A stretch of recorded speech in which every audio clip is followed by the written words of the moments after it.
Welcome to the Perinatal Wellbeing Podcast. I'm Christine, your host and certified perinatal mental health professional. This podcast is all about authentic conversations. We want to open up the discussions around perinatal health and well-being, from mood and anxiety disorders to breastfeeding to grief and loss in the perinatal period, and everything in between. While this is not therapy or medical advice, it is the place where we are going to continue to open up the discussion around all things perinatal mental, physical, emotional, and sexual health to help reduce stigma and break down these barriers to support. Hi, Gabriella. Welcome to the podcast. Hi, Christine. Thanks so much for having me. No problem. And so I am super happy and grateful to have you on the podcast because today you're going to talk about your story in terms of losing a loved one in the postpartum period and kind of what that's been like for you and navigating that. And so we're going to talk about this kind of, heavy topic. And so if you're listening and you've had a similar experience or you're finding that this is really resonating, or bringing up a lot of stuff for you, then take a break, take some time away to take care of yourself, maybe go to a different episode and then come back to this one. But just know we will be talking about loss and addiction and all those struggles in the postpartum period. So, Gabriella, why don't you introduce yourself and tell us, first of all, about the wonderful work that you do in your professional life? Oh, sure. So I'm a social worker by training and psychotherapist. I primarily work within the perinatal field. I have my own private practice, do a little bit of side teaching and workshops and pieces like that. And I also work in the healthcare sector. And right now I'm a collaborative practice leader. So yeah, I do all sorts of different things. And I'm sure we'll talk about this, but like we kind of talked about before we started recording, of how does that impact when something like this happens to us as social workers, as therapists, as caregivers, as helpers, right? Like that sometimes people can have a perception of us that like we don't go through these things, or if we do, we like have all the tools and we handle it so super well, right? And that's not always the case. Not saying that you haven't handled things well, but it just sometimes, I think it's important to recognize that, we do have our struggles too, right? Oh, absolutely. And I think that's such a huge part of it, to separate our personal life from what we do professionally. And I don't think that that's fully possible. And our experiences and what we've experienced in our life, affects us professionally. And I think it should. And I think it provides perspective and an opportunity to reflect on what's going on for us personally and look at our practice in a different way. And it might highlight for us, gaps and things that we might want to work on, even from a professional practice standpoint as well. So, I don't think we can't divide things. No. And it's true. People think therapists are like superheroes. I mean, sometimes we are. Yeah. Yes. But I think it's important to have that perspective where we're people and we navigate life's hardships and we celebrate things and just like everybody else. Absolutely. Yeah. So, Gabriella, do you want to share with us kind of your story, kind of two stories that are intersecting here, the loss of your sister and welcoming your baby into the world and what that was like for you? Yeah. So if I could go back a little bit, because I think it would be helpful for context. Sure. I'm a single parent by choice, and my daughter is turning 2 in a few weeks. And I've always wanted to be a mom. I identify as somebody with a disability. So navigating the path to becoming a parent was sometimes a bit more challenging. And like I mentioned, I'm a single parent by choice. So, I had to kind of figure out that whole process. My sister began using substances in 2008. And unfortunately, her addiction really got bad pretty quickly. But, just for context of our relationship, she was like one of my biggest supporters. She, was 12 years older than me. So I'm the youngest of three. So I'm super surprised in the family. So she's 12 years older than me, and my other sister's 18. And she was like one of, like I said, my best friend, one of my best friends, one of my cheerleaders. And she always stood by me. And I remember, just as a funny story, I was like, Sa, I think I'm gonna have a baby. I'm gonna try to have a baby. And she's like, are you bored? Because sometimes you just get bored. And I was like, no, I like really thought about this. And she's like, okay, all right. Like, Right. I'll support you. if you want to do it, okay, like, you can totally have a kid. I just want to make sure you're not bored. Right. That's something my sister and I had in common. It was really hard for both of us to like stay in the present a lot, Right. always after the next thing, right? The next exciting thing, the next accomplishments, the next thing we wanted to experience. And so, and unfortunately, I think that was part of her downfall too. It's always kind of wanting more, wanting more. So kind of made me think about things. But I used to live, so when I did get pregnant, there's this story that I don't often share. And I want to share it because I think this story has stuck with me in the sense of how much guilt it still brings up for me, like later today, like late, like even today, I should say. Yeah. So I got pregnant through IUI, which is intrauterine insemination with a sperm donor from a sperm bank. And this is something that very well known and I've talked about many, many times. And so it was my last IUI, and I would have had to purchase new sperm from a different donor if this didn't work, and probably have had to go through different methods to try to get pregnant. And I remember she called me on my way to having my IUI. And she was just like, I'm at CAMH, I'm at detox. Like, no, I'm going to do it this time. Like, it's going to work. And I was like, okay, like, I'm proud of you. And every time was always like this conversation, like, I'm proud of you. And, like, you got this, and like, we'll figure it out. And, I remember saying to her, like, well, if one of these things is going to work today, I hope it's your detox. But I think about that and I said, if one of these things is going to work, I really hope it's your detox and that you get better. And I always had this like vision of like, if she got better, so many more things were like possible. Yeah. So needless to say, I did get her pregnant that last time. Yeah. And she was so excited. Right. And I remember in that conversation when I was driving to the IUI, she thought it was like so gracious. I remember, I don't know what word she used, but she was like, really? Like, and I was like, yeah, like 100%. Of course, I was a baby. I didn't know yet. Yeah. And, but it was just knowing that if she had been able to be in recovery, that, I just felt like regardless of what happened with the baby, that, we would be okay because, she would be okay. And so when I got pregnant, I mean, she didn't last very long in the detox. It's very hard. Yeah. And so when I did get pregnant, she was so, like I said, very excited. We haven't had a baby in our family in a really, really long time. So, because I was the youngest, so it's a really long time. And so, yeah, she was just excited that I was going to have a baby, and I sent her ultrasound pictures, and I saw her a few times during my pregnancy. Um, and then, and then unfortunately, she passed away when my daughter was like 3.5 months old, and she never got to meet her, which was really, I think, another point of like that I think about often. Like, did I try hard enough to like make that happen?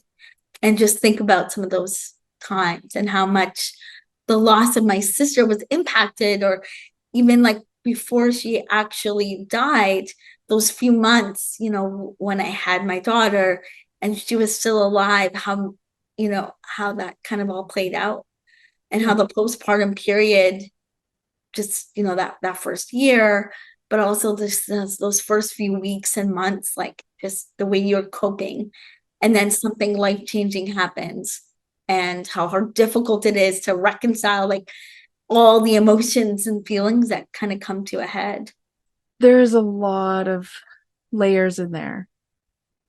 I'm curious, and you don't have to answer this, but that guilt, comes from what? What do you feel like you did wrong? There's a lot. So like I think just even saying, well, If one thing were to work. yeah, like that piece is hard because, well, I didn't know my daughter would even exist. Yeah. And then I wonder if she felt that, well, after my daughter was born, that I kind of like abandoned her, or I couldn't give her as much attention. She needed a lot of support, and she was really, really struggling. Like she just wasn't in a very healthy relationship. And this other person also struggled with using substances. And I think the both of them, it was really tough those few months. And sometimes I wonder like how much of that was because I was so distracted, with the baby, and also put out in the universe that only one of these things could work out. Right, Which right, sounds so silly, right? It's like all this like that you think you can control things like that, which right. Yeah, obviously you can't. yeah, And she had actually moved into my old neighborhood right when I moved out, because I moved in with my mom for a year. And right. she had just moved like so close by, and she was really upset that I was leaving. Yeah. Um, so I felt really bad about that. And I just felt like I should have made more of an effort to Mm, have her at least meet my daughter. Like I knew they weren't gonna see each other once a week and have lunch and like, yeah, you know. And I also just thought it would be nice for her to meet her. of course, because you love your sister so much Oh yeah. and wanting her to Mm. be involved in this big, happy part of your life. Yeah. And she was a really good big sister. And I think that in her mind, she thought that I saw her as such a great big sister because she bought me the best presents back in the day. And like she, would hang out with me and we'd do all this cool stuff and listen to this cool music. And she drove all the cool cars. And, I think she thought that's why, right? But it was actually like the person that she was. And I wanted her to know that. And Yeah, this was like in my brain a way for her to know that, because she has nothing to give in that way that she thinks mattered to me, yeah, right? But it was just who she was that mattered. yeah, of course. But it sounds like she maybe didn't, she wasn't able to see that or know that in those moments. Yeah, no, no, and Sure. and yeah, no, I think it was all like a shock. Like I don't even still think it's been almost 2 years, right? So it's not like it just happened. Like there's Right. parts you process, and for people to be like, well, it's been X amount of time, like you process it all. There's always new pieces that come up. And I think that's true anytime we're talking about grief. And that's Yes. what I've seen with a lot of my clients in the work that I do. There's no, you're done processing it. I just don't think so. I Right. think you can always process more and feel more, and there's no over it. There's just how do you move forward with some of this stuff instead of that moving on. It's take it with you because it's a part of you. Absolutely. Right. Like that grief is always a part because we can't go back and change it. No. We can't change that part of the story, right? So that grief will always be there around that part of the story, right? Yeah. And you're right, like it's bringing it with us and functioning with it. And so, kind of in that time, so baby's 3.5 months, how were you feeling in the postpartum period before your sister passed? And then kind of how did you feel when she passed? How did that all kind of come together? I think overall I was coping quite well. The big changes for me were moving in with my mom, who's incredibly supportive, and also lives in the middle of nowhere. So it brought up a bit of anxiety for me living with her, because I was so used to living in a city where I knew there were lots of people around. I'm like, oh my gosh, we live in the middle of nowhere. Like, what if Yeah. we need something? Yes. What if something happened? So that piece brought up a bit more, anxiety. Um, and of course, worrying about the baby's well-being. But I think overall we were doing really well. My sister wasn't. So the parts that I remember that were very stressful did involve my sister, like calling and asking for money and fighting with my mom and wanting us to send her food, which we always did. And unfortunately, like those are the moments that stand out, is this like constant, like just the added stress. And I think that the stress wasn't even additional to what it was, but I just wasn't sleeping, wasn't eating well. So I couldn't cope with what I used to be able to cope with, which for people who love somebody who uses substances can be a lot Yeah. of that kind of day to day, week to week, month to month, and becomes year to year. That ongoing, like they're okay, then they're not. They need something. You want to help them. You're not sure how to help them, and you really just want them to get better, and that doesn't seem to be on the agenda. Right. So it's really quite hard, and I think I just couldn't cope as well. And I Right. think the mom also wasn't sleeping as well because we had a newborn and I was in her space and Yeah. we had a lot of staff working, trying to help me. Like I had to hire some staff because I'm in a wheelchair. So the physical parts about having a newborn were just it was a lot of energy, right? And you don't have the emotional capacity outside of caring for this newborn. So Yeah. like I could not worry about my sister. And I found myself getting very like defensive and protective. Like for Mm. some reason I felt like this like over concern about not so much her, but more perhaps like her partner and what if they come here and what if this happens and that happens. And I think again was all heightened. Nothing had changed. They were the same people as they were months before when I had coffee with them and dinner with them and Yeah. however, I was in postpartum and your emotions, like you're not thinking straight. Yeah. Yeah, you can't. It's really hard. It was really hard for me to think rationally. I needed a lot of help to think like what's actually happening right now, which is something you would assume I would be really good at being a therapist. Right. Don't you have all the skills, Gabriella? All of the skills, apparently, yeah. And I think being a perinatal therapist, I was like, hey, wow, this is really hard because Yeah. I am not thinking. I could tell I just wasn't thinking right. I was very anxious and catastrophizing, and really just so concerned about. I don't think that there was any change.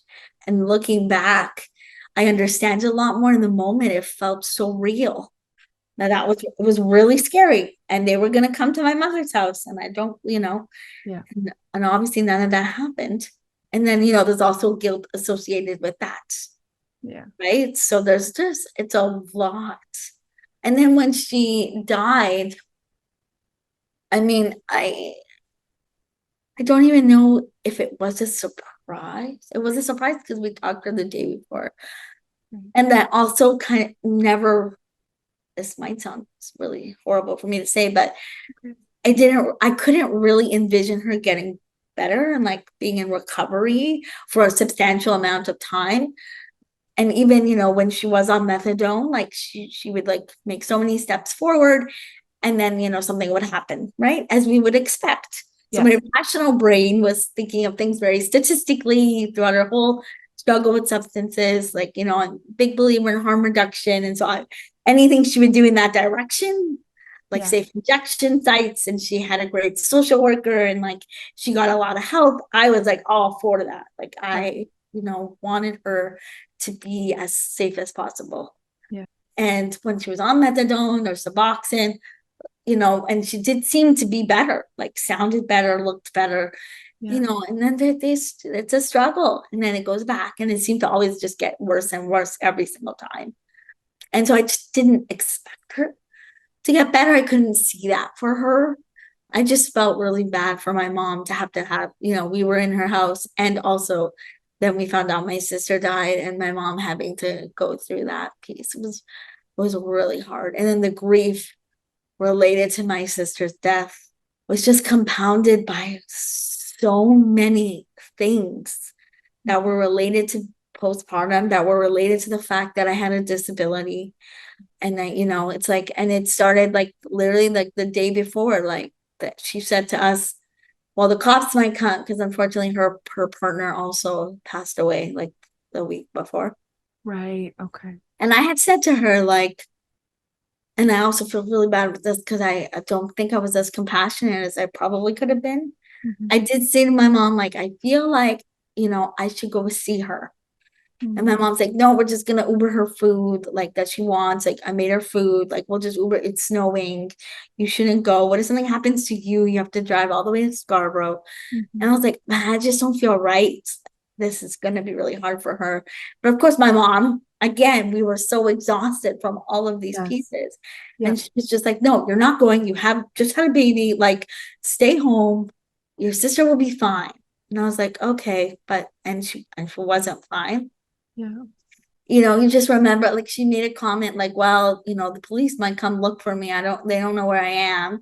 And they might like ask questions about where I am. And I'm like, I don't think they're gonna do that, but okay. Like I think she Mhm. was also struggling a bit with some anxious thoughts and I said, okay, I don't think they will. And literally the next morning the police showed up and I'm like, what is going on? And I remember being like irritated, Mhm. like, oh, are Yeah. you kidding me? Like, Right. what are we gonna say to Right. them? Right. But and then I kind of was like, but why is this New York Region Police?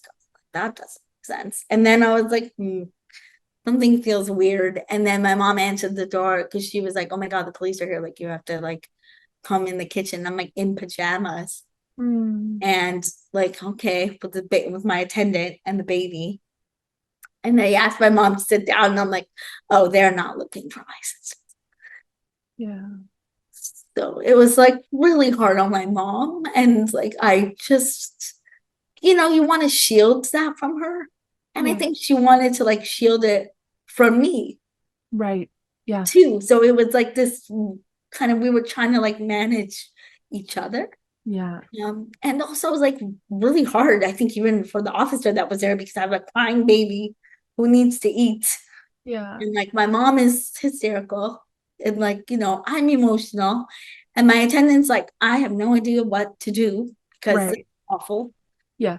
And so, that was like kind of the beginning of like, how do you balance these two worlds Right. where you're like, you just want to crawl and cry and crawl in a ball and just sob your eyes out and not do anything.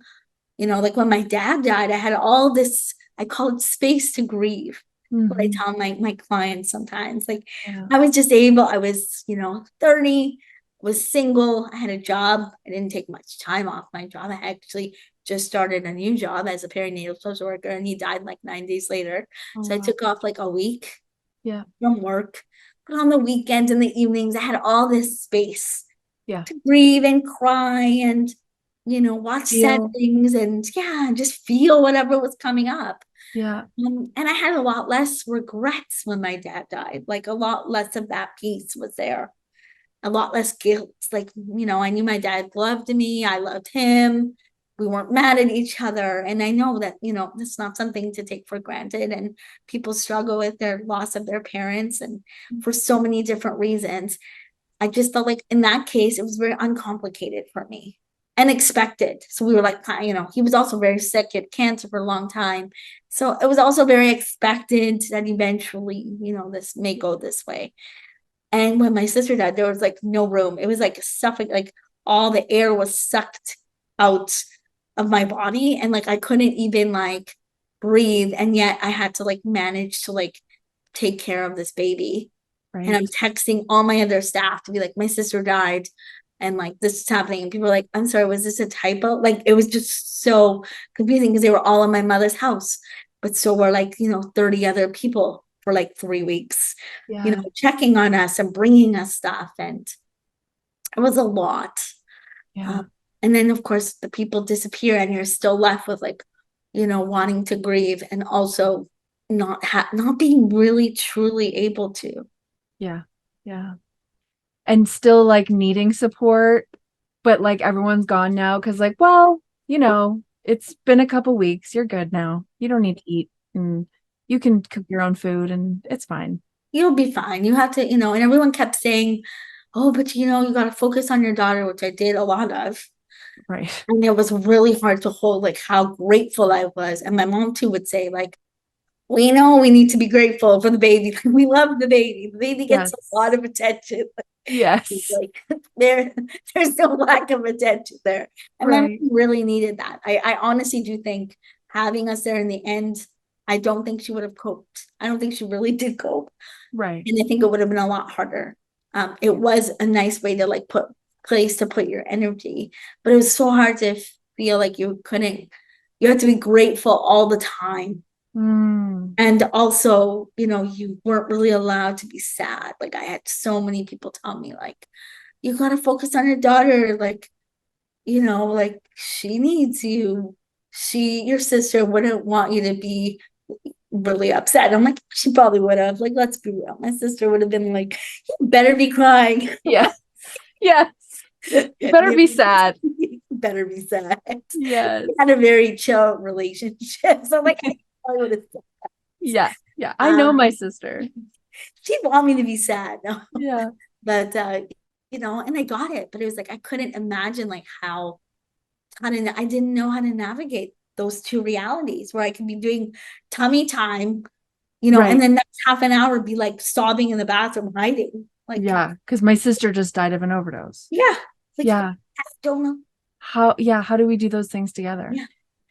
And I think is like in general, when there's a baby around, there's this expectation, right? Of like everything's supposed to be like rainbows and, butterflies and like so beautiful. And like you said, grateful. Well, just be happy that you have this beautiful baby here and Mhm. et cetera. Right. But that's so dismissive to our grief, right? Because like again, it's kind of similar when I have clients who experience loss or like miscarriage or loss of a baby and stuff, but you have this other baby, like Yeah. what, or like we can't, people are so uncomfortable, they don't know what to say, they don't know what to do, because like I'm supposed to be happy, but this is really tragic and sad. I don't know what to do. Yeah, I think people don't know what to say to you, and also you don't know what to say to yourself. Right. Because nothing is Yeah, really good enough, right? yeah, it's true. Yeah, The only way is what I tell my clients is like two feelings can exist at the same time. exactly. And that is really, it's simple, and yet it was something I had to tell myself. Yeah. And also because of that original story I shared on my way to my third IUI, I was so afraid. What if I wasn't grateful enough every minute of every day? And, then it was like, well, the universe was like, meh, Yeah. like, You don't really want this. yeah. And so I was also had a bit of that and a bit of like being afraid to like, and then people would tell you can't cry in front of your baby, it's not good, Mm, all the things that people say that I've heard of when course. people are struggling with postpartum depression, like, oh, don't be upset, don't be sad, but you always have to be like happy and engaged, and it's like that's not always possible. Right. And realistic, Yeah. right? And this is a bit of a tangent, but this comes up all the time, right? Of like, and how do we model to our kids how to manage emotions? It's by feeling the emotions, acknowledging them, doing something to soothe ourselves, like, in an age appropriate way. I'm not saying, use your kid as your therapist, right? But being able to feel anything other than happiness, then they learn, oh, okay, it's okay to be sad and it's okay to ask for help and it's okay to feel feelings and I'll be okay. Yeah, there was a situation in a couple of weeks ago where I was crying about my sister. I don't know, I thought of something and I cried, and my daughter's like, "Mommy, crying." She's almost Yeah. two, so and I'm Yeah. like, "Mommy's just a bit sad because I miss Tia. I Yeah. miss Tia Sasa." She's like, "Okay," like she doesn't really know what I'm saying, but Right. at the same time, I thought, what am I gonna be like? I'm not crying. I am crying. Right. Or if I'm like, feeling worried about, I just, I might say like, mommy's just a bit worried about, this, or sorry if mommy's Yeah. talking really quickly right now. It's just mommy's a bit worried about this. Yes. Um, and Yeah. I'm really trying to like work on that piece too. Um, Mhm. is just like actually articulating it, because when you have a kid, like they don't know when they think everything is about them, Of as course. they should. Yep. And so you need to be very clear, lots of times reassuring, like, I'm not crying about you. You didn't upset me or hurt me, or like, Yeah. I'm crying about Zia. Mommy misses Zia. Yeah. Yeah. One day she'll understand that piece, but Absolutely. it's Absolutely. good. It's like that. Yeah, you have to model navigating through challenging emotions. Right. And I think that starts at such a young age. Absolutely. What did that pressure to feel so grateful that you had your daughter? What did that do for your grief? How did that impact the grieving process? It just pushed a lot of the stuff away. Mm. And I also think I did every time I cried, I really upset my mom. So that also impacted it. Mm. But it made me kind of like try to compartmentalize things, but it all comes up. Yeah. I could be hearing a song on the radio and burst into tears. My daughter's like in the back. Like it's not, I think it makes you not think about things as you would want to. I really try to look at experiences of like interweaving them in my life because this is my life. It's not like I'm one person and then I'm another, I'm the mom, then I'm the therapist, and then, I'm the I'm a sister, I'm the sister. daughter. It's like I'm the same person. I'm just Yes. gonna do, and I'm still a sister. I have a sister who is living, and I have a sister who has died, Yes. Yeah. and I'm a daughter, and I'm a mom, and I'm a social worker, and so it's like how it was only until after I moved out, I really, which was like when my daughter was close to one, moved into my own place again with her, that I was kind of had a little bit more space, I would say, Right. to kind of feel what was like what was coming up for me. And Right. I love tattoos. I know you Yeah. hear me with this, love tattoos. So Yes. I Yes. got a lot of, yes, memorial tattoos. Mm. So I have a couple for my sister as well. And I have one for my dad. So like that was a way that I felt like I could do something and Yes. be reminded. And also people ask me about, I don't know about you, but people ask me about tattoos all the time. All the time. What do they mean? And you can tell like, that they're saying something like this. So people try to read them when I'm out. And so to me, it just allows me to talk about her, which I think is great. Yes. I just had a manicure today and somebody was saying like the person who was doing my nails was saying, hey, like she was just telling me about a loss she experienced with her sister's friend who also overdosed. It was like a big coincidence. Like I was like, Wow. oh, and she's like, yeah, and she was going into her story. And I was like, well, my sister died of an overdose. And she's like, really? I was like, yeah. Like she's just like, Yeah. you just think it's like this One-off yeah, thing. one-off thing, and you don't know anybody, and then when you really be vulnerable, and I think that's what life's about too.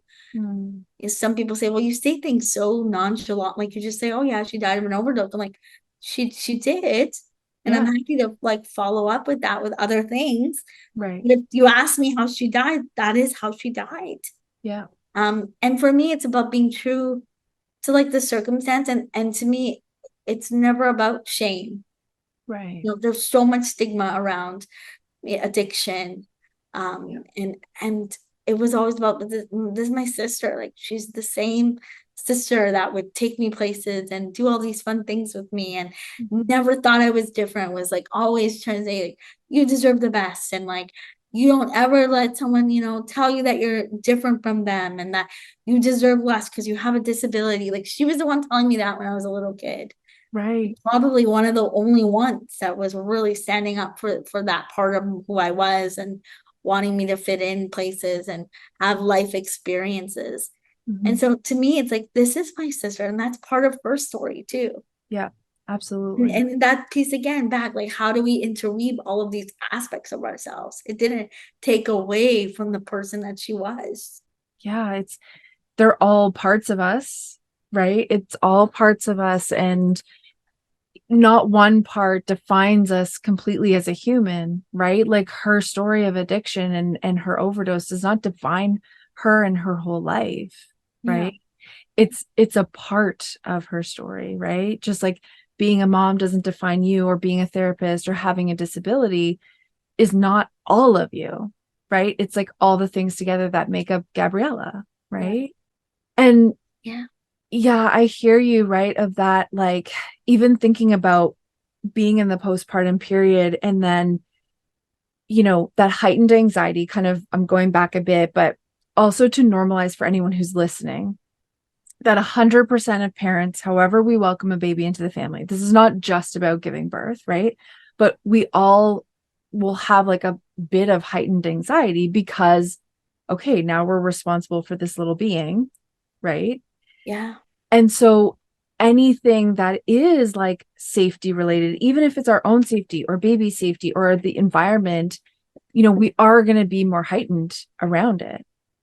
Now that you're not in that, like looking back, do you see that for you, like of how, like, does it make sense that your anxiety was heightened? Yes. I just wish I handled things differently. Hmm. No, because nothing really had changed, Yeah. and again, you can't go back, right? Because obviously, if I knew she was gonna die when my daughter was not even 4 months old, Yeah. I obviously would have done a lot of things differently, but that isn't the way things work. No. And also, maybe I was right. Maybe it wouldn't have been that safe. Right. I don't really know. And of course, looking back, I can see why I had more anxiety, Yeah. um, and and understand it as that's what I've commonly seen in my practice. It's just this heightened anxiety. Mm. Like you said, anytime a baby enters, it's like it's really hard to turn that off, and you just want to do everything you can to keep the baby, the child safe. It's just, and you're figuring it out because if Yes. it's new for you, you don't even really know how to do that. No, exactly. We're not born knowing how to parent, No. right? We're not. We're learning all these things as we go. And it's so hard and it feels like the stakes are so high. Yeah, Right. absolutely. Yeah. And I think about too, like, what am I gonna tell her if she's like, well, I was alive for 3 months. Like, why didn't you, you Mm. know, what happened in those 3 months? What do you say to that? I have no idea. Right. Winter, it was cold, Yeah. and we did invite my sister. And again, it's really, when people are struggling with addictions, it can be really hard to get places, Yeah. to do things, and the anticipation of it can make moods. It's a lot. We Yeah. struggle a lot, and so I also understood why. I could sit there and say my sister didn't make an effort either, and we could have met somewhere, and she didn't want, like. You're not going to gain anything from that. Like, it isn't true. It's like we both did the best that we could at that time, and we don't have that crystal ball. Yeah. And I think she did the best she could. She showed up in other ways. I think that's what, I'll tell my daughter if she ever, asks me. Yeah. And my sister saw me a lot when I was pregnant. I brought her food and we met up for coffee, and we hung out, and she was really happy when the baby was born. She actually wrote, like, what's it, GoPro, that thing, the camera on your. She's Yeah. like, if you just have a GoPro so I could just watch, and I laugh now because she died, and I'm like, oh, maybe she has that GoPro after all, because Right. Yeah. like, I guess she got what she wanted. She's like, Right. let's get a She can, GoPro and not just like watch a live stream of your baby. And so it yeah. was very sweet. Like, she was genuinely very excited, as my whole family was. Yeah. And so I think she tried to show up in the ways that she could. Right. And that, sounds like you hold compassion in your heart for her.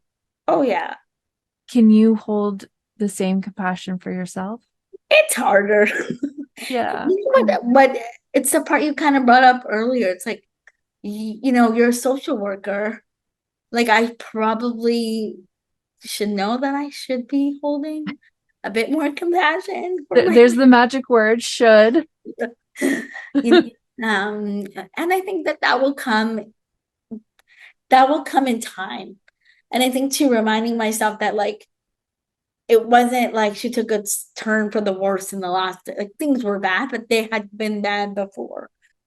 And I couldn't blame my mom for saying, don't go visit her, because my mom was looking outside. It was a blizzard, and what was I gonna do? And I had a baby, and what if I was too tired and something happened on the road? And I wonder if she thinks about that too, is how she was kind of just saying, like, you stay here so you're safe and don't worry about your sister.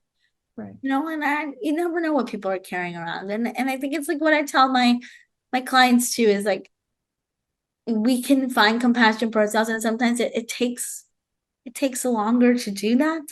And we Yes. can get there, and we can get there slowly. Mhm. And I think a part of talking about it too, right? Because grief can show up in so many ways. And automatically people think, a death, Yep. right? Or any kind, a Yep. loss, right? And then it's like the loss of how an experience that you think was going to go one way and it didn't, Yep. right? And that expectation. And so there's like, it's so interesting because it's like grief shows up, I think, and I'm going to say in some way in all post like perinatal experiences. I It agree. doesn't always have to be, it's not a death all the time, No. but there is always a bit of grief, and just being able to set space to even acknowledge it sometimes can be hard for people Yep. that I work with. And also, and being okay to say that this is an area of grief without it meaning you're not grateful for this baby. Right. Exactly like you said, that like two emotions can exist at once. Yeah. We can have gratitude for this life we have, and we can have grief for example, grieving our old lives, Yeah. grieving that time we had, after work or on the weekends when we weren't taking care of someone else and we could actually sit and, or, do what we wanted to do or not do anything or, whatever, right? Or grief for how our perinatal experience went, right? Like, oh, that did not go how I expected it to. There can be grief in that, right? Doesn't mean there was a physical like loss, like you said, like someone dying or right. But oh, that didn't go well or how I thought it would, right? And so I totally agree. And again, I think we don't talk about it enough because people don't want to acknowledge, like, well, how can there be something bad when there's a baby? Yeah. And it's like there can actually be a lot that's not great about it. And like there can be a lot that's wonderful about it. Oh, absolutely. And it comes up a lot with birth trauma as well. Just like, well, everything worked out in the end. Okay. Mhm. You have a healthy baby and Yeah, you're fine. You're here. It's like that doesn't erase how traumatic that experience was. And it doesn't erase the effects of that experience on that individual, on that relationship, on that family. absolutely. And I think it's always comes up like it's like, where's the grief? Like where's Walter? Because it's there. It's always there. Yes, I Yeah. agree. I agree. And I think when you give language to that for clients and for even for friends now, I'll do that. I'll be like, is there grief in that? And they're like, yes. Oh my God. I never thought of it like that. Or no one let me acknowledge that. And then people like tend to be actually really happy that they can acknowledge the grief. Yeah. I agree. And I think sometimes too, like when we're looking at grief, okay, and maybe this is just something I think about sometimes that like is that grief to me is a bit like people think it's selfish to miss your old life, for Right. example. For example, yep, yep. And so when we're trying to like help clients and friends, like you said, navigate the perinatal experience and help to identify like, hey, was this is actually grief. Like in a way, it's kind of like freeing. It's like a different perspective, and it's like, yeah, like Yeah. we said, like, yeah, that's what it is. I just didn't know that that's what it was. I just felt bad about myself, and it's like, Yes. but oh, it's not about that. It's like this is what grief can look like. We Yes. think of grief and we're like someone dying, and in my case, yes, my sister did die. Yeah.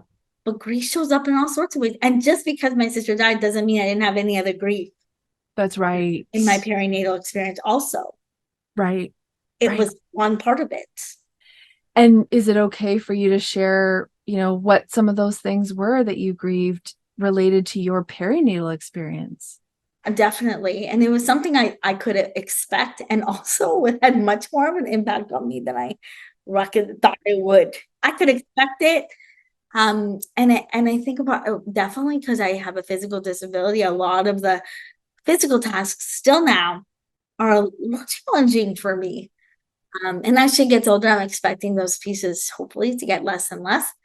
And also, yeah, that part was really hard, grieving the fact that I needed so much help.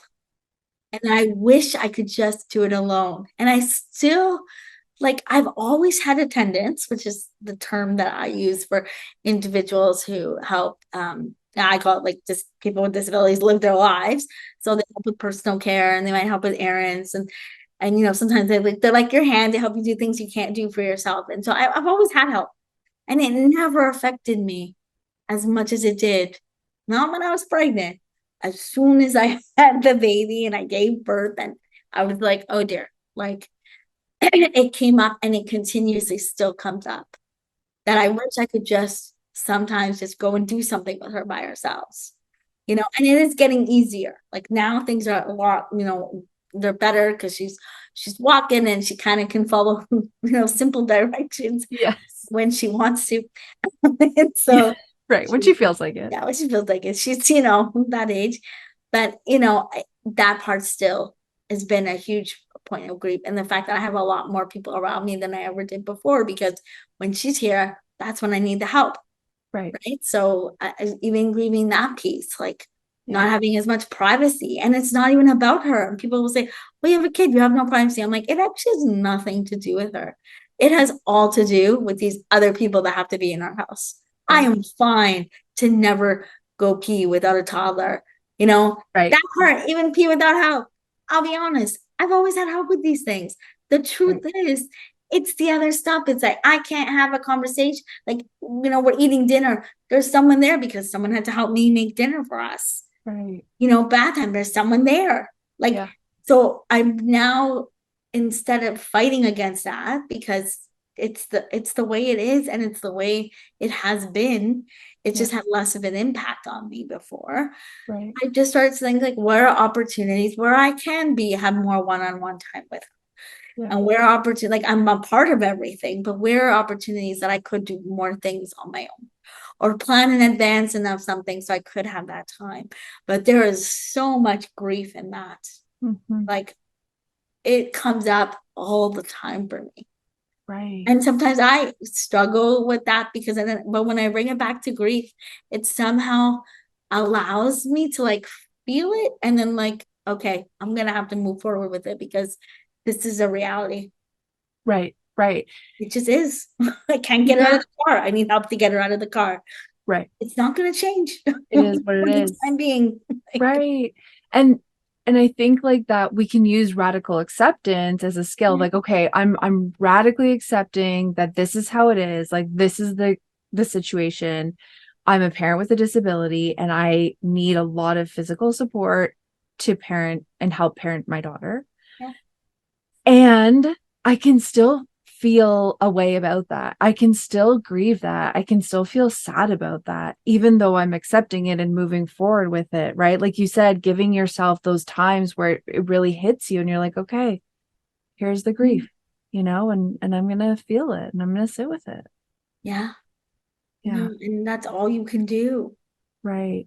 And I tell clients that too when they're like, okay, but what can I do? What can I do to like just fast forward? I just want to like Yes. blow through this right now and make it go Yeah. fast. It's like, no, like in actuality, the more we try to do that, Mm-hmm. the more we try to just move quickly past something, and not allow space to feel what we're feeling, I feel like the harder it becomes because it just starts to creep up everywhere. Right.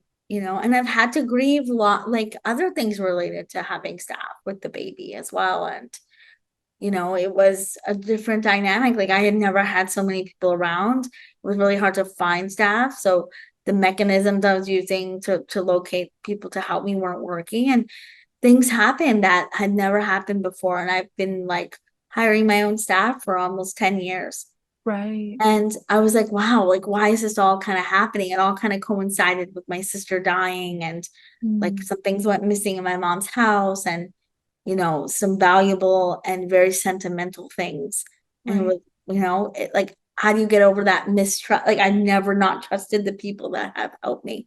I Right. trust them because I have to, Yeah. right? And so it was like another kind of like worldview that was shattered too. Altered. because I'm like, wait a second. No, no, no, no, no. The people are good. These people are good people. Yeah. Nobody would steal from my mom. Right. Like, there's no way someone would steal from her. Like, I still can't get over that. It's been almost 2 years. Mhm. Right. Like, so it's like those pieces again was I feel because I was also in the perinatal, I did not cope with it very well. Right. Right. Like you said, like not sleeping, Hmm. being totally out of our routine, physically recovering from having a baby, like all of those things impact like our capacity, our window of tolerance, Yeah. right? To be able to cope with what is happening and to be able to cope with something as big as transitioning to parenthood, having more staff around you, getting used to this new normal or not normal, however you were feeling about it, and then having to cope with your sister dying, like that takes, like you said, so much energy, right? That is already like minimized because there's a newborn Yeah. that who, oh, don't forget, you have to be super grateful that she's there Every second. every second. Ooh, the gratitude. No, it's that. Yeah. Like it's yeah, it's a lot. I Right. And I think that that's why too, it's like, how do we build, like, have people around us that support us? And sometimes we are so lucky we have so many people, and then other times in our life we may not, Yeah. and it's like it's so needed and necessary. And it's Right. like there's so much expectation of like how you're supposed to be in the perinatal period. And Mm. then it's like you add all these other things. It's like I don't even know. Like I remember months had gone by and I'm like, how is it that we're in like, okay, she passed away in the end of December. Like, how is it already like April? I don't even know where, and I know people, this is a general sentiment about perinatal stuff, but it's like, I don't know. Time just seemed like it was flying. Yes. And I couldn't stop it. And yet I did feel like I did enjoy time with my daughter. Like I was able to fully be there Good. in moments, and then other times just wanting to like crawl and cry. I mean, and just wanted that space, but you can't. Like you, you don't have it. And that's the thing too, is then kind of the from the other perspective, how did your grief around your sister passing impact your your postpartum experience? Yeah, like I said, it was really hard to be in the moment at times with my daughter and try to support my mom because again we have all these different roles, so trying to be supportive daughter, trying to be a good mom who pays attention and is present and doing all the things and trying to find a new job and trying to Yeah. manage all of these other pieces. And also and it sounds cliche, but it also made me, when people say, oh, but just enjoy it. You worry so much. I'm like, I worry because things happen. Yeah, Like, and clearly. it was kind of like, evidence in the evidence column. Well, Yeah. my sister just dropped dead, so I don't know. Anything could happen. Right. Right. Like that. It was like people who I find sometimes struggle if they haven't experienced a death to someone that they love or someone close to them, is that they're like, well, it's okay. Like, nothing is going to happen to your daughter. And I'm like, how do you know? Or to your mom? Like, nobody knows. Right. And that's why I've never done this in my practice. And I feel like therapists, we should never, I don't reassure people on outcomes or things or how they're going to go. It's always like, I cannot do that. I wish I could. That, but that's another meaningless thing that somebody says. And it's not reassuring because you can know you don't know. And in all the work I've ever done, I've seen so many things. And I think also as therapists, we don't talk about that enough. How much of what we've seen at work impact what our anxieties are, how our anxieties manifest themselves, right? And what we're worried about. I have friends who like tell them things and they're like, where did you get that from? I'm like, well, work. I'm worried about this because I saw it at work. Yeah, it They're happens. like, what? Like, Yeah. and it's like how much of that kind of also impacts all of those pieces. And then when after my sister died, it was like, this happened. My world felt this very unsafe because my sister died unexpectedly. My attendant stole from me, and we still don't know who. It's been 2 years. Mm. Everything that I thought I knew, it Yeah. was like, no. Yeah. No, my mom wasn't herself because my sister died. So I was like, okay, so my dad had already died. So it Yeah. really did feel like everything shifted for me. And I was like, what is real? Like, is this like what's happening? And I don't mean what is real. I knew what was real. Yes. But every assumption that I had made about things, it just all kind of was just like, no, Right. you don't know. You don't know who people are. You don't know what people are capable of. And bad things happen. Yeah. And they're Absolutely. unexpected, and there's no good timing. Not that it would have ever been good timing, Yeah. but that definitely was not good timing. And like, it's just things happen. Yeah. And you're right. Like we can't, I am the same in my practice. Like I never reassure people. And once in a while, if I'm like really struggling with that, I will say out loud, like, I wish I could tell you that Mm. it'll be okay, but I can't. Yeah. Right. Because anxiety is not okay. Of course, we can have anxiety and intrusive thoughts about things that could never happen. Like, I don't know, a cloud falling from the sky, but that's not a thing. But having anxiety and intrusive thoughts around people dying or being unsafe or, yeah, just like not feeling safe, that is based on reality because those things happen. And especially when you experience that firsthand, like you say, when you're talking about your worldview shifting, right? Like, yeah, like we talk about that as therapists and like trauma work and stuff is like, okay, this changes actually how I see the world, how I feel in the world, in the world, in my family, in my home, in myself. Yeah. And there can be grief in that too.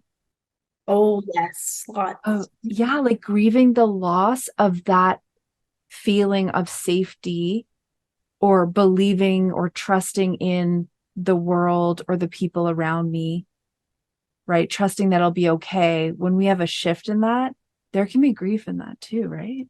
Yeah. And another thing I just thought of, because you had asked that question about, how was the grief like, how is your postpartum experience impacted by your sister's death? When I look through photos now of my daughter, they're now in photos together. As we near the date, as we start approaching Christmas, I start to get like really upset.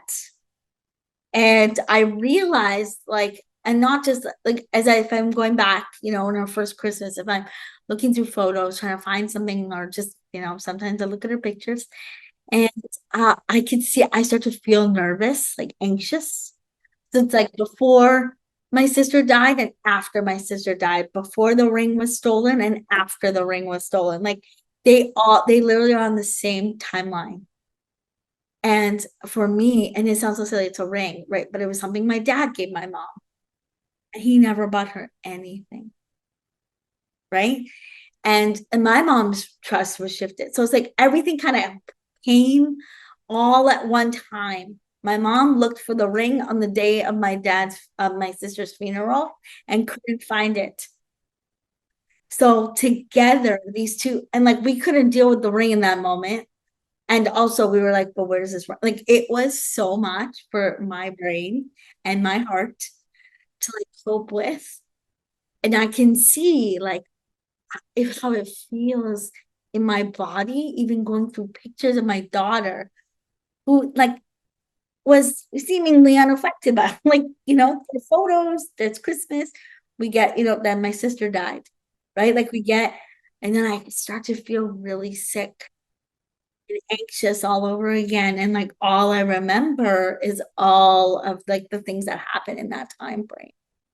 And it's like it's like it's again back to the point of like they're not one compartmentalized experience. It affects everything.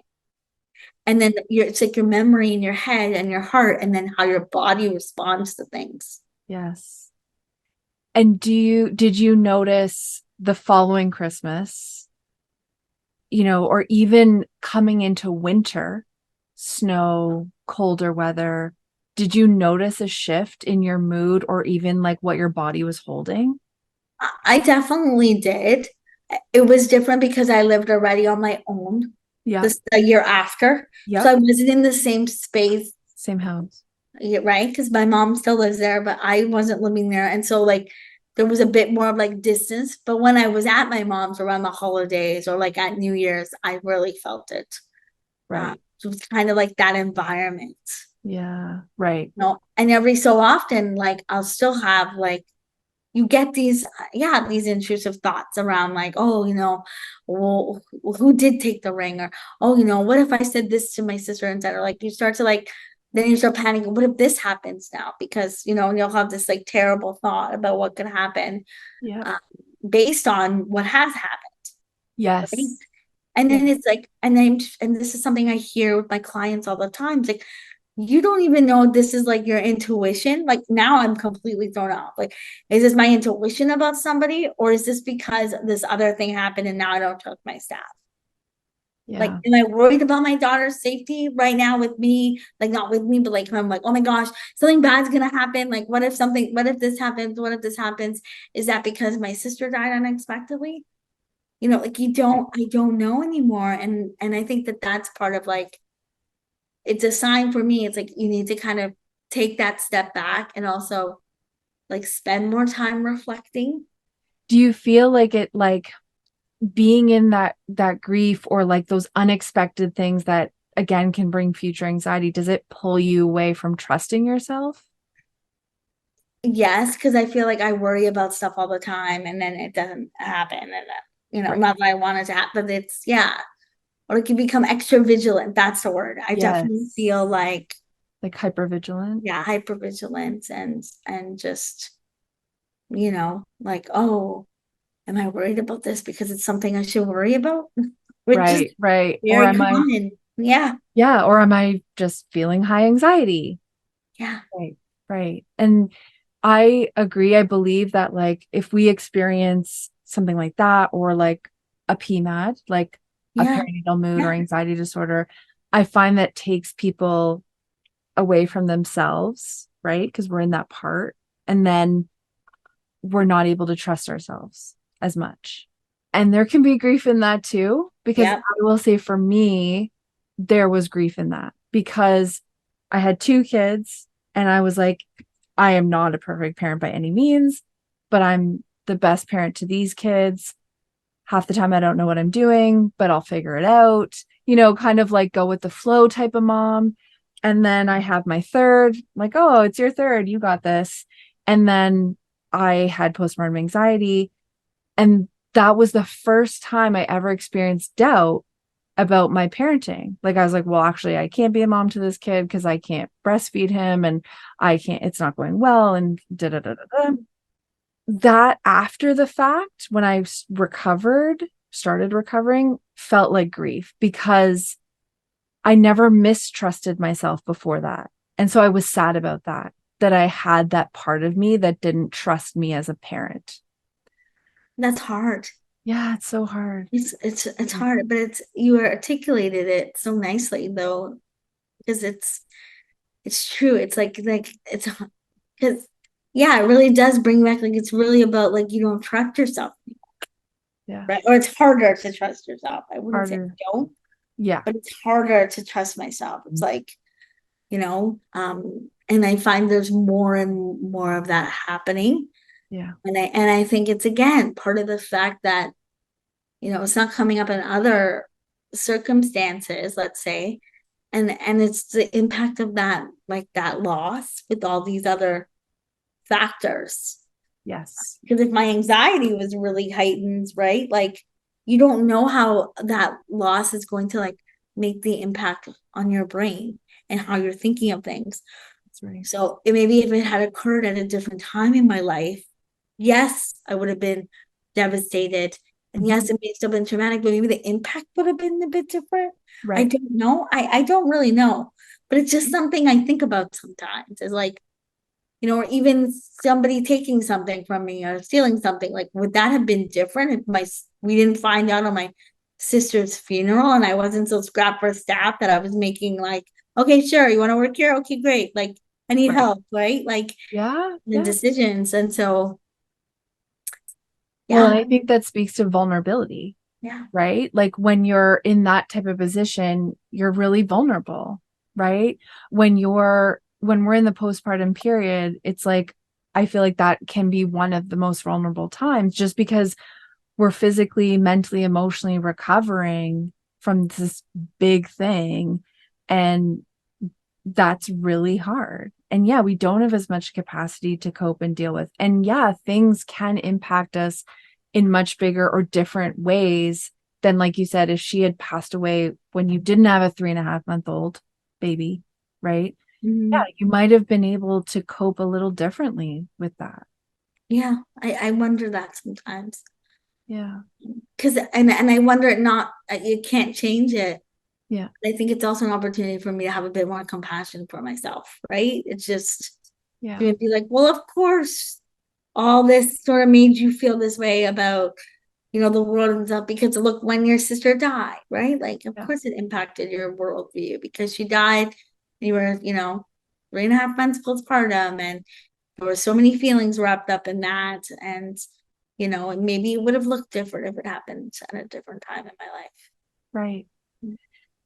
And so is there I mean, obviously there's so many layers, but we could probably talk about this for hours, but is there anything else about your story that stands out to you or that you really wanted to share and have people who are listening know? Well, something I didn't talk about yet that I think is important that comes up a lot for me when I'm working with clients, especially as well, is like when there's any kind of grief, it's like do something that's meaningful to you. So Mm, like, if it is a loss of a person or a perinatal loss, what's something that you could do that brings you, closer to that person or to that experience, and it's so different. It's so different like it's different for everyone. yeah. And for me, it's things like listening to my sister's favorite music or getting my daughter a onesie that says, Zia Sasa is my guardian angel. And these are getting a tattoo. But these Yeah. they're meaningful to me. Yeah. Somebody else may be completely different. Yep. Right. And so anytime we're talking about grief, I always kind of say like, but if there's like an anniversary coming or a date that might be more difficult or something, just doesn't feel like a lot of people want to do something with it, right? Yeah. Or like it's just feeling like you're carrying it around, and it's not like you want to place it somewhere and walk away. It's like I want to do something with that, Yeah. and it's like okay, so I really help my clients figure out what that means for them Yeah. Yeah. and not to worry. Like sometimes I'll give them ideas depending, on the kind of laws or things I've done in the past.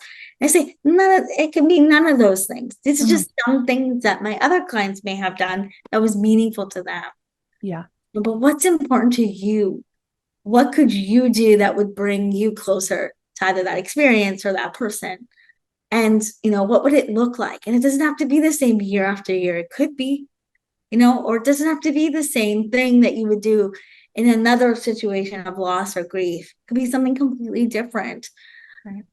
But I find it's just a way to connect Yeah. because that a lot of times in grief, you just want to connect to either that experience or that person again and do something that brings you close to them, or it makes you think about them and talk about them Mhm. and reflect. And so to me, I think that's such a huge part, for anyone listening. It's like, what is meaningful for you? And also that like you said, remembering that it is so different for everyone, and it can be something really tiny and just for you, or it can be something really big, whatever that is, right? It's okay. Yeah. Right. And like no idea is silly or whatever. But yeah, if you can find someone that can help you like brainstorm that, or, help you out with that. And there's a million and one different ideas, but absolutely, I've seen the whole gamut where some people are like, I don't really want to acknowledge the anniversary, but I want to acknowledge the due date.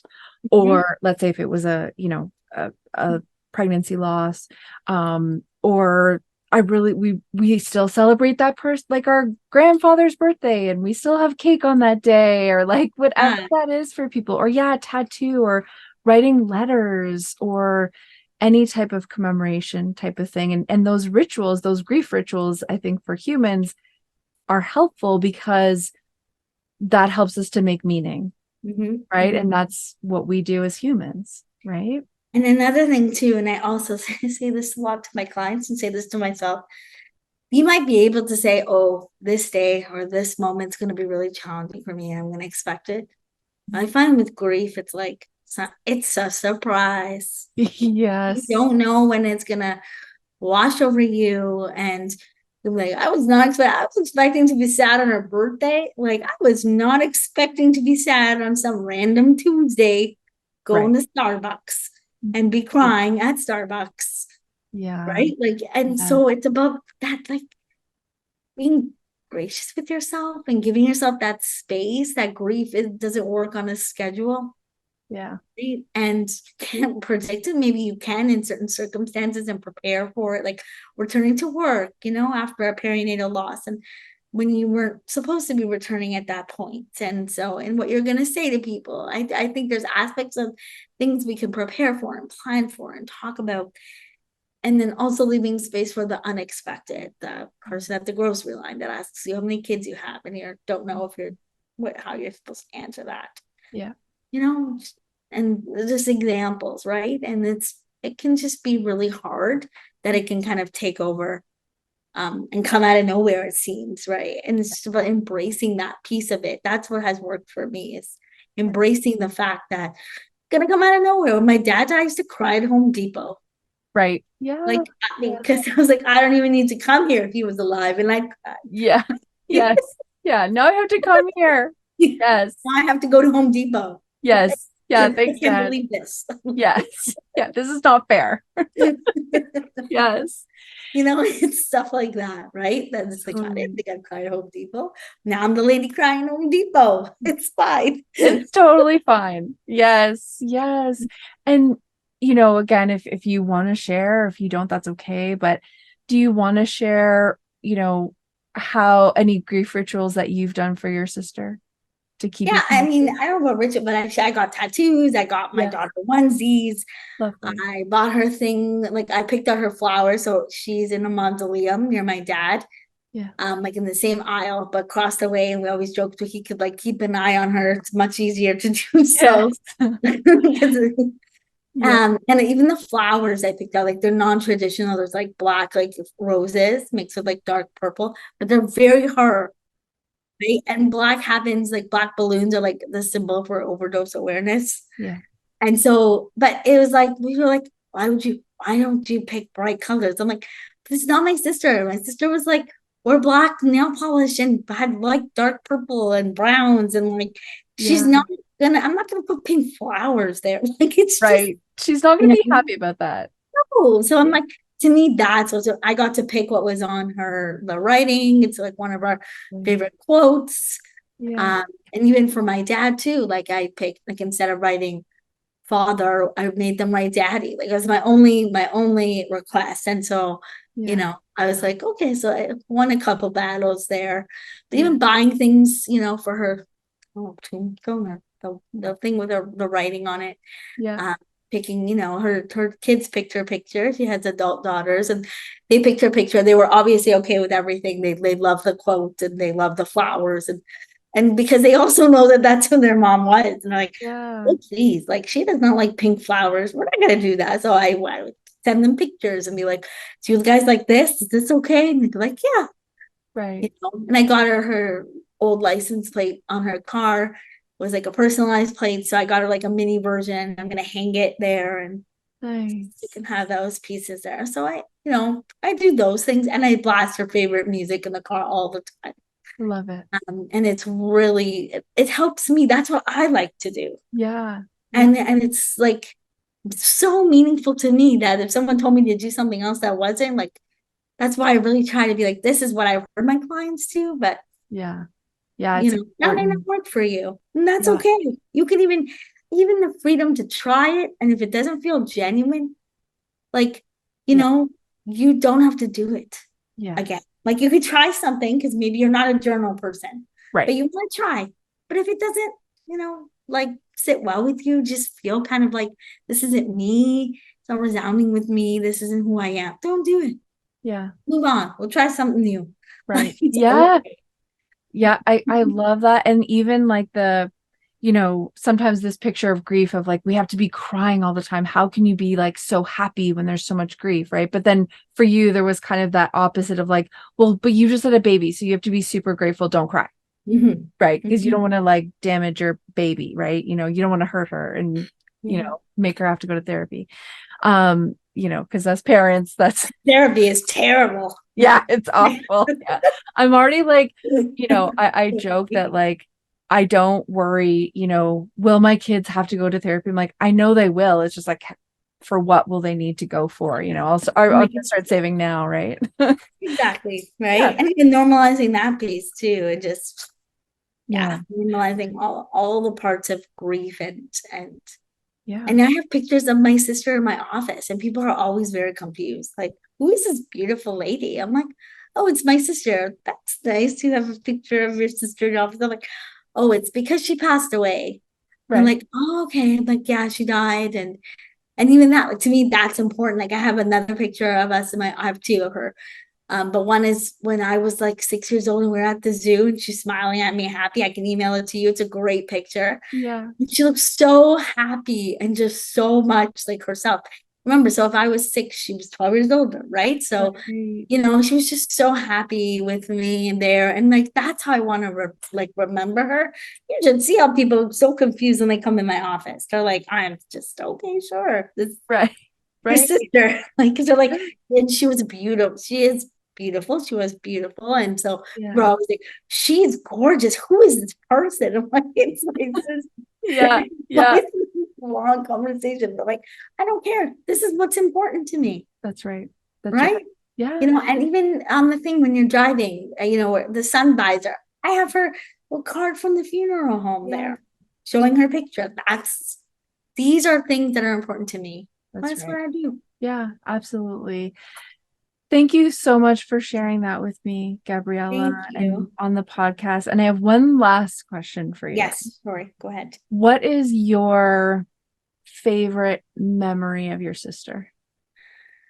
Okay. Like one specific memory? Yeah, Or if there's a specific one that sticks out for you. yeah, we went to me, my mom, and this sister went to Florida when I was like 8 years old. Yeah.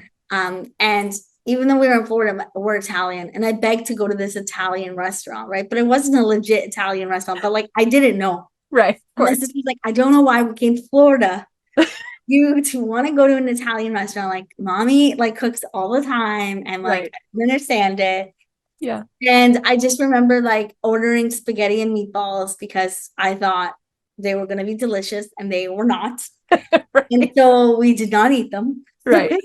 And I just remember my sister's like, okay, well, so we're still hungry and we're at this Italian. I was like, what about fried dough? You want to just like, because they had fried dough on the menu with Right. sauce. Like, how could they screw this up? We'll just order fried dough. Right. And I was like, okay. So we had sweet tea because in the States there's no iced tea. So we had Yeah. like sweet tea and fried dough with like chocolate sauce all over it. And they didn't screw that up. And like that's just one of so many. So Blasting many. music and cars and singing and like, Lauren Hill and the Fugees are coming to town. My sister loved them. So I'm like, Yes. I really want to go. Oh, And so but I'm like, gosh, I don't even know if I can make it through that concert. I'd probably cry the entire time. right. Right. And also it's like such a good memory. Like we had so much fun together. Yeah. Yeah. And she was definitely, yeah, a lot of fun to be around and like such a big heart, so generous, Yeah. you know. Yeah. Yeah. Thanks so much for having me. Of course. Thank you for sharing about your sister and your experience of becoming a parent and all of that. And I truly appreciate you opening up and sharing with us. Thank you. Thank you so much for having me. You're welcome.